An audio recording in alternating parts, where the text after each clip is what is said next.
So, in this episode, we're going to talk about how to talk with people with whom you disagree, people who just don't get it and are hostile and angry. We're going to talk about how to have those kind of conversations.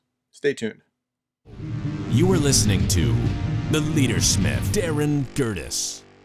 Okay, so in this episode, I'm going to talk about how to talk with people politely, civilly, about topics that are emotional and maybe you disagree with. So I found this great article in Psychology Today, just out yesterday, 11 tips for talking to someone you disagree with by Melody Stanford Martin. Now, Martin has written a book called Brave Talk. I have not read the book, but based on this article, it's on my reading list. So great article, and I'm now looking forward to reading the book.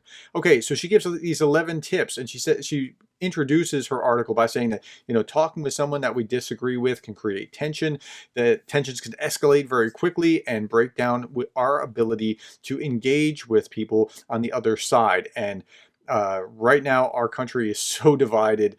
You're probably having those conversations. Now, this is a perennial topic, but right now it's really timely. So we want to overcome this polarization. And so she said our goal here is to become more effective, credible, and collaborative. It's not necessarily just to win the argument. Now, if your goal is just to win the argument, it's not going to work. But if your goal is to preserve the relationship in order to understand each other, in order to let the truth rise to the top, stick around. Okay? She says this: disagreement is a natural part of life. And if we seek to protect our relationships, we have to approach it in a particular way. So she gives like do's and do nots. So one, do tell people they matter. So she said saying things like, before I say anything else, I want to make sure that you know that I care about you, or I want to respect you and appreciate your perspective. Quotes like that go a long way. And she's right. Now, you might not say something like that. You might not say something warm and fuzzy. I disagree with my brother on almost everything politically. But at the end of the day, he's my brother, right? And so assuring that up front goes a long way. Okay, next, don't let frustration overcome you. Channel it.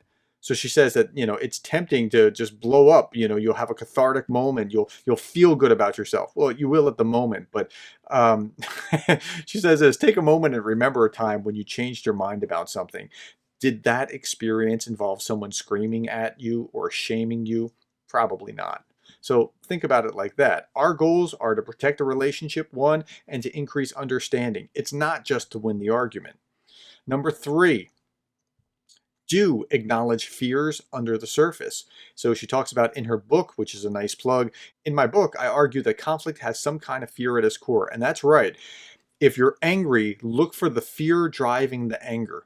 So you'd say something like, look, I can understand how you would feel if you believe that. Or you could say something like, if I felt like that, I'd feel the same way. If I saw things the way that you see things, I might feel the same way. That's not giving away your position. That is saying, I can understand how you feel that way. That's having empathy. And so sharing your fears or recognizing the other person's fears is a human way to approach things. 4, don't assume the worst. Oh my gosh, on Facebook this week, everybody's assuming the worst of everybody else.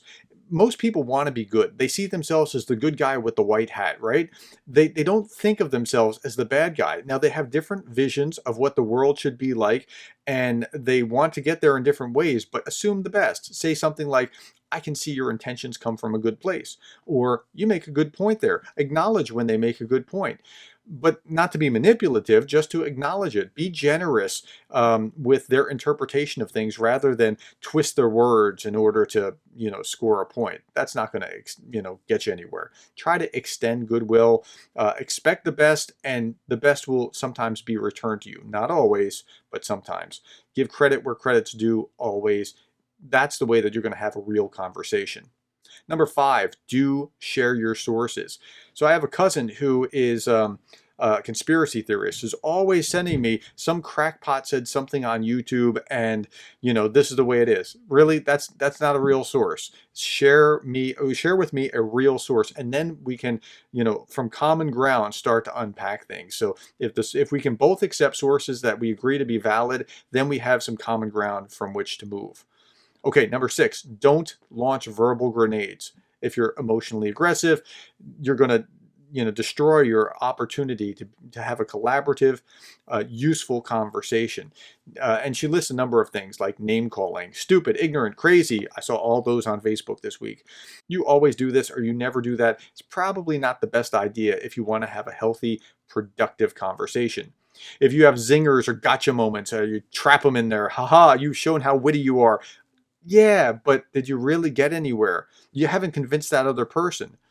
A personal ad hominem attacks is where you attack the person. Well, you must be an idiot if you believe X. Don't do that. Labels. Be careful with labels, especially if that person hasn't labeled themselves as a something. You must be a communist or you must be a fascist. Neither of those help the conversation. And leave swear words out. All they do is increase the emotion and cause people to turn cold to each other and dig into their positions. Number 7, do show that you understand, even if you don't agree. So what we mean is not say, "Oh, I must agree with you." Okay, that's not what we're after. But take the time to actually listen. Everyone wants to be heard. We don't want our words twisted. When you twist somebody's words, all you're doing is creating resentment. So never do that. Then you want to reflect and say, "So if I understand you correctly, or it seems like you're saying blank, is that accurate?" Then they have a chance to correct or modify, and then you can move from there. But make sure that you understand them and they'll appreciate that. Number 8, don't use sarcasm. Refrain from speaking in sound bites.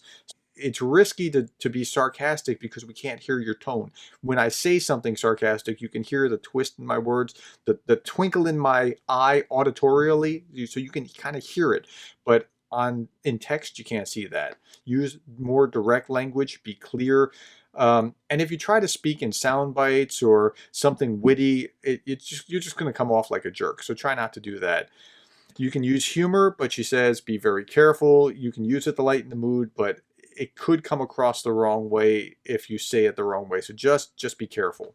Number 9, don't be condescending. Don't be a know-it-all. Don't act superior. Even if you do have more knowledge, don't act like you do. Like, I know all this stuff and you don't. Nobody likes that kind of person. So the more important point to that is being condescending is just a control tactic. You're trying to say, I have this authority, so do what I say, or you're stupid, or you must be bad. Or, I mean, which are you, stupid or bad? Because this is the right answer and you're saying the opposite. So don't be that person. Have an actual conversation. Don't interrupt. And I know I'm preaching at the preacher, me, with interrupting, because that's just, I grew up just in New Jersey. We interrupt each other all the time. Don't do that. Try to avoid that. Try to avoid trying to be the final authority. Listen to your tone. Are you coming off as condescending?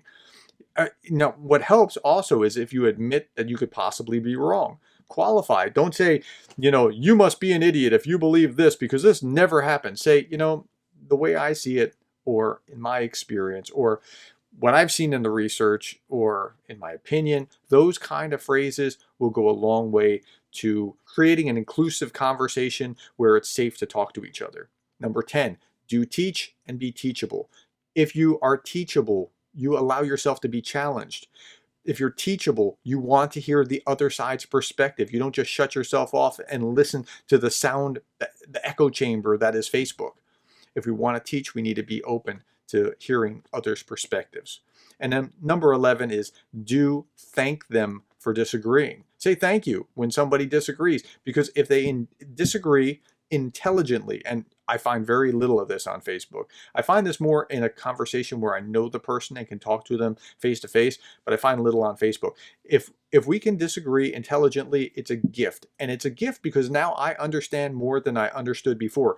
I don't have to necessarily agree with it, but I can now factor it into my calculation and I can learn and grow. And that's really what you're after. So you're after, 1, the relationship, 2, understanding. And if you win the argument, it's only because the merits of both sides' understanding are actually enhanced at that time. Now, this leads us to the quotation for contemplation for today.